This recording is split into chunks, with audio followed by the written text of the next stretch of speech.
Good morning সবাইকে। শুভ সকাল। আবার চলে এলাম নতুন একটা ভিডিও নিয়ে।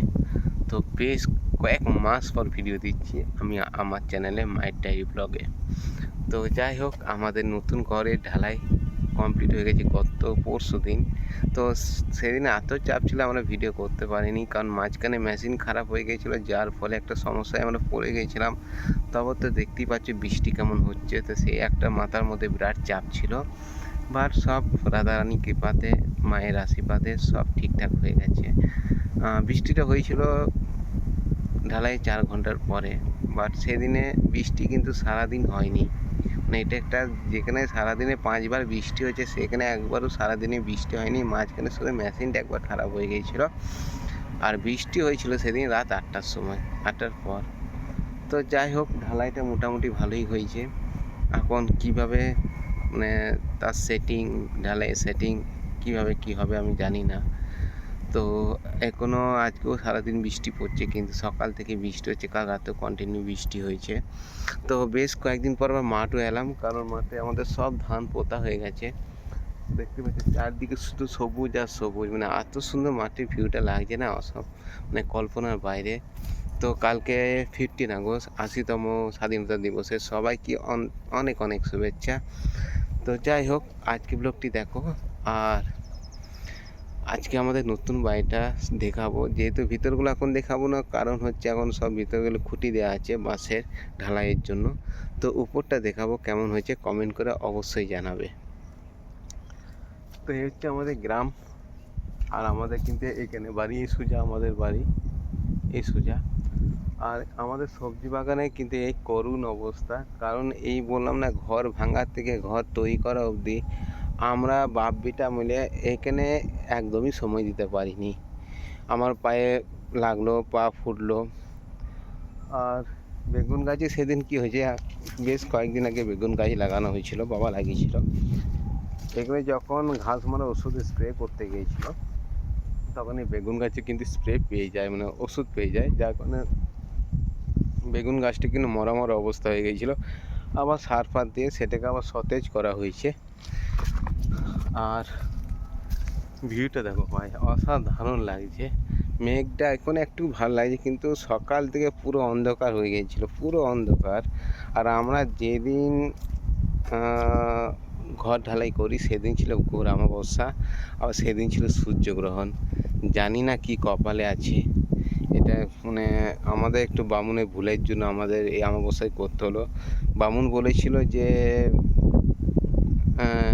দিনটা ভালো আছে, কিন্তু তার মানে ঢালাই আগের দিন রাতে বলতে এলো যে ঢালাইটা ক্যান্সেল করে দেয়, অমাবস্যা আছে।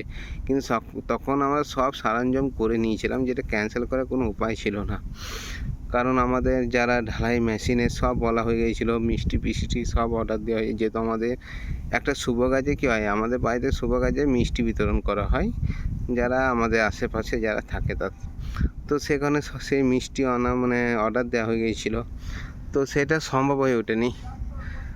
আর সবচেয়ে খারাপ লেগেছে যে সবাই এসেছিলো, জামাই এসেছিলো, শ্বশুর ঘর থেকেও এসেছিলো শ্বশুরমশাই, কিন্তু আমার বোন আসতে পারেনি। এই প্রথম আমাদের একটা বাড়ি হলো, যেটা পাকা বাড়ি, কিন্তু বোন এলো না, যেটা আমার খুব খারাপ লেগেছিলো, কিন্তু কিছু করার নেই। মানে বলে না যে যখন বোন শ্বশুর বাড়ি চলে যায় তখন আর বাপের বাড়ির লোকের কোনো হাত থাকে না। তো সে হচ্ছে ব্যাপার আমাদের, যে আমরা চাইলেও কিছু করতে পারছি না, কারণ ওদের নিয়মে ওরা চলছে।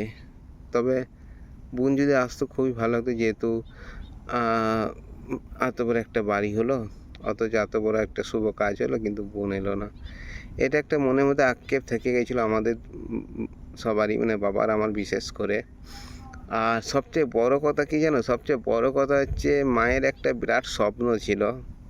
মা যখন বেঁচে ছিল তখন বলতো, সবাইকে বলতো, আমাকেও বলতো, বাবাকেও বলতো, বুনিকেও বলতো, সবারই একটা করে পাকা বাড়ি রয়েছে, একতলা দুতলা। আমাদের যদি একটা পাকা বাড়ি ছোট্ট হলেও থাকতো, 2টো রুম বা একটা রুম, ভালো লাগতো। কিন্তু সত্যি কথা বলতে আমার সেদিন খুব খারাপ লেগেছিল, কষ্ট হয়েছিল মনে, যে বাড়ি হলো, ঢালাই হলো, কিন্তু যার ইচ্ছে ছিল একদম মন থেকে, যে মানে সবচেয়ে বেশি কৌতূহলতা ছিল, সে হচ্ছে মা। আমার ঘরের প্রতি কোনো ইন্টারেস্ট ছিল না, সত্যি কে থাকবে, খেয়ে দুটো মেয়ে বিয়ে হয়ে যাবে, শ্বশুরঘর চলে যাবে, কে থাকবে, ভূত বাস করবে। তো যাই হোক, দুটোর থেকে 3টে রুম হলো, বাথরুম হলো, ডাইনিং রুম হলো, কিচেন রুম হলো, সবই হলো, আবার ঠাকুর ঘরও হবে। কিন্তু যার দেখার কথা, মানে যার কৌতূহলতা সবচেয়ে বেশি ছিল, সে হচ্ছে আমার মা, সেই দেখতে পেল না। আমি ওদের আগের ভিডিওতে একটা বলেছিলাম একবার, যে আমি কিন্তু এই যে বাড়ি হওয়ার আগের বছরে মাকে আর দাদাকে স্বপ্ন দেখেছিলাম যে একটা বাড়ি, তখন কিন্তু আমাদের বাড়ি করার কোনো প্ল্যানই ছিল না, সত্যি কথা বলতে, যে একটা বাড়ি হচ্ছে যেখানে মা দাদা দুজনে কিন্তু দেখতে এসছে, আর আমি দাঁড়িয়ে আছি, দাদা ঘুরে ঘুরে দেখছে, মা কথা বলছে। বেশ 1 ঘন্টা 1.5 ঘন্টা তারা দেখলো, কথা হলো, কি কথা হলো সব ভুলে গেছি। লাস্টে এটাই মনে আছে যে মাকে বললো যে পিসি, মাকে তুই দিয়ে বলতো, তো পিসি চল, অনেক দেরি হয়ে গেছে আমাদের। তো আমাকে বললো বাবু আসছি, বলে মা চলে গেল। মানে আর মাকে স্বপ্ন দেখি সেই একবারে দেখেছি, কিন্তু আমার মনের বিশ্বাস এটা মা দাদা দুজনে এসেছিলো বাড়িতে দেখতে, বা ঢালাই দিনে ছিল। নাহলে এই কদিনে সারাদিন দিন রাত বৃষ্টি হচ্ছে, সবাই কম বেশি করে বৃষ্টি হচ্ছে, কিন্তু সেদিন সারাদিন কোনো বৃষ্টি নেই, কোনো বৃষ্টি নেই। রাতে শুধু একবার হয়েছিল, তাও 10-15 মিনিটের মতো, তাছাড়া কোনো বৃষ্টি নেই। কিন্তু মানে যখন সারাদিন টিপটিপ করে হলো বৃষ্টি পড়ছে, তো সেটা একদমই হয়নি। মানে আমি হঠাৎ হয়ে গেছিলাম, মানে আমার মনে হচ্ছিল যে মা আর দাদা কোথাও এখানে দাঁড়িয়ে আছে, কোথাও দেখছে, সব দেখছে। যাই হোক, মাকে বলো মা, তোর স্বপ্নটা একটু হলেও পূরণ করতে পেরেছি, যেটা তোর মনের মধ্যে অনেক কৌতূহলতা ছিল, আশা ছিল, সেটা খানিকটা হলো আপাতত পূর্ণ হয়েছে। তোর ভালোবাসা আশীর্বাদ থাকলে, রাধারানী কৃপা থাকলে পুরোটাই হবে। দাদাকে বলছি যে দাদা একবার করে এসে দেখে যা কি হচ্ছে না হচ্ছে, ভুল হলেও আমাকে স্বপ্নতে বলে যা যে ভাই এটা ভুল হচ্ছে, এটা করতে হবে। দাদা থাকলে কোনো টেনশন ছিল না, এখন এই যে চাপগুলো আমি নিচ্ছি সেটা দাদা নিতে হয়তো, কারণ দাদা থাকতে বাবা কখনো দাদা বাবা আমাদেরকে টেনশন দেয়নি যে এ করতে হবে ওই করতে হবে। বাবা দাদা নিজেই যা সব কিছুতেই দাদা বাবা এগিয়েই থাকতো। তো যেহেতু দাদা নাই, আমাকেই করতে হচ্ছে। দাদা অনেকে বলে নিজের দাদা, একদমই না, নিজের দাদা না, কিন্তু আমার মামার ছেলে, কিন্তু আমরা নিজের মতনই। কেউ বলতো না যে আমরা এক ভাই, যারা জানতো তারা অনেকে বলে তোরা 3 ভাই, এরকম। মানে আমার মামার 2 ছেলে আর আমি মিলে 3 ভাই। তো যাই হোক, আর এখনো সত্যি কথা বলতে গেলে এমন কিছু জায়গা আছে না যেখানে আজও ওই মরা মানুষটার নাম নিয়ে চলতে হয়, সেটাই আমার দাদা। মানে এত মানুষ তাকে চিনতো, এত মানুষ তাকে ভালোবাসতো।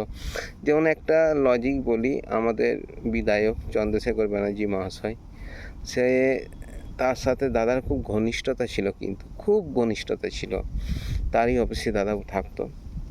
এবং বলতে গেলে সেই সময়ে যখন বিজেপি আসেনি, সেই সময় দাদা ছিল চন্দ্রশেখর ব্যানার্জির ডান হাত, আমরা দেখেছি। এবং দাদার মৃত্যুতে চন্দ্রশেখর বাবু এসেছিল কিন্তু। তো এই মানুষগুলো এত নাম কামিয়ে গেছে, যেমন আমার মা গোটা গ্রামের কাছে একটা ব্র্যান্ড, যে এমন মেয়ে গায়ে নেই। সত্যি এত ভালো মানুষ ছিল আমার মা। সেরকমই আমাদের দাদা ছিল, বাইরের লোকের কাছে এত নাম, মানে কল্পনা বাইরে। ওকে কে না চিনে, বাজার থেকে শুরু করে মানে বর্ধমান বলো, বাঁকুড়া বলো, আসানসোল বলো, মানে সব জায়গায় লোকে চিনতো। তার একটা মানে তার প্রতি বছর বৈষ্ণোদেবী যাওয়া এরকম একটা ব্যাপার ছিল, যেতেই হবে। লাস্ট যখন তিনি মারা যায়, দাদা যখন মারা যায় না, তার 1 মাস পর, 15-20 দিন পর ওদের অযোধ্যা যাওয়ার কথা ছিল, ক্যান্সেল হয়ে গেল। যাই হোক, জানি না আর সবচেয়ে বেশি কষ্ট পেয়েছিলাম কবে জানো? যেদিন আমাদের বাংলাতে বিজেপি জিতেছিল আর বাংলার বুকে যখন বিজেপি একটা বিরাট জয়লাভ করেছিল, সেদিন যে দাদা বিজেপি আজ জিতলো কিন্তু তুই আজ নেই, সেই জিনিসটা দেখতে পেলি। আমি একটা ভিডিওর মাধ্যমে দিয়েছিলাম, দেখবে একটা বিজয় মিছিলের মাধ্যম দিয়ে দাদাকে ফটোকে আঁকড়ে ধরে আছি আমরা, মানে দাদাকে শ্রদ্ধাঞ্জলি দিচ্ছি, এরকম ব্যাপার। তো সবই হলো, কিন্তু যাদের কৌতূহলতা বেশি ছিল তারাই কিন্তু এই বাড়িটা দেখতে পেলো না, খারাপ লাগে এটাই। তো বেশ কয়েকদিন পর কিন্তু আমি মাঠ এলাম, আর দেখা যাক আজকে বাড়িতে মাছের ঝোল ভাত হচ্ছে, কারণ গত পরশু অমাবস্যা গেছে, সেদিনও আমরা নিরামিষ খেয়েছি। কালকে বৃহস্পতিবার ছিল, সেদিনও আমরা নিরামিষ খেয়েছি, গতকালও। আজকে মাছ হচ্ছে, কালকে দেখি যেহেতু আমাদের স্বাধীনতা দিবস আছে 80তম, তো মাংস একটু নিয়ে আসবো, কারণ মেয়েরাও বলছে। আমাদের বাড়িতে মাংস 2-4 দিন পরই হয়। মানে আমরা কি জানো তো, আমরা হচ্ছে আমাদের মধ্যে খাবার লালসা অনেক, যে ভালো মন্দ যতদিন আছি ভালো মন্দ খেয়ে জীবনটাকে উৎসর্গ করব, এরকম ব্যাপার। তো যাই হোক, তো আজকে আমরা আমাদের বাড়িটা দেখাবো, নতুন বাড়ির ছাদটা। সম্ভব হলে আমরা ভিতরটাও দেখাবো। ভিতরে আমাদের আবার একটা ডিফেক্ট হয়ে গেছে, সেটাও দেখাবো কী ডিফেক্ট হয়েছে। তো প্লিজ সবাই একটু সাপোর্ট করো চ্যানেলে। অনেক দিন পর, প্রায় 2 মাস পর আমরা ভিডিও দিচ্ছি।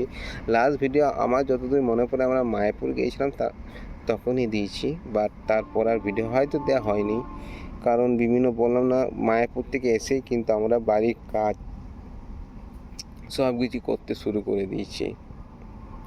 তো যাই হোক, একটু পাশে থেকো, সঙ্গে থেকো, লাইক শেয়ার কমেন্ট সাবস্ক্রাইব করো।